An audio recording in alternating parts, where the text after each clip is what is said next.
ఎవరన్నా భర్త పోయినా కూడా పొరపాటు నా వీధిలో వచ్చింది పొద్దున్నే, ఏమమ్మా ఆవిడ ఏమైనా నేరం చేసిందా నాకు అర్థం కాదు, మొగుడు ఏమైనా చంపేసిందే. మనందరికీ సెంటిమెంట్ బాగా పట్టేసి భర్తనే ఆవిడ చంపేలేదు కదా, భర్త పోయినందుకు బాధపడుతుంది ఆవిడ ఎదురొస్తే తప్పే ఉంటుంది.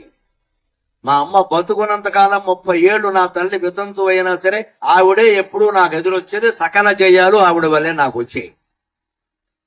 నేను అలాగే గౌరవించాను. నేను హైదరాబాద్ లో ఇల్లు కొంటే ఎవరి చేత కొబ్బరికాయ కొట్టించాలి, మా అమ్మను వచ్చి కొట్టమన్నా. అప్పటికి ఆవిడకి 90 ఏళ్ళు వయసు, వితంతు వై 30 ఏళ్ళు. మరి నేను కొట్టమేటరా, ఎవరన్నా నాకు అనవసరం అమ్మా, నువ్వే కొట్ట. ఆవిడ కొబ్బరికాయ కొట్టింది, గృహప్రవేశం చేశాను. ఆ తర్వాత ఇంకా ఆస్తులు కొనుక్కున్నా బయటికి చెబితే బాగుంటుంది. ఏం అనుమానం లేదండి. వితంతువు సతంతువు అనే పిచ్చి నమ్మకాలు పక్కనెట్టాలండి. అమ్మవారు అందరికీ దేవత, అందరికీ దేవత. భర్త పోయారని, పిల్లలు లేరని, డబ్బులు లేవని, చదువు లేదని, అందంగా లేరని ఏ స్త్రీని అవమానించినా మీరు అమ్మవారిని అవమానించిన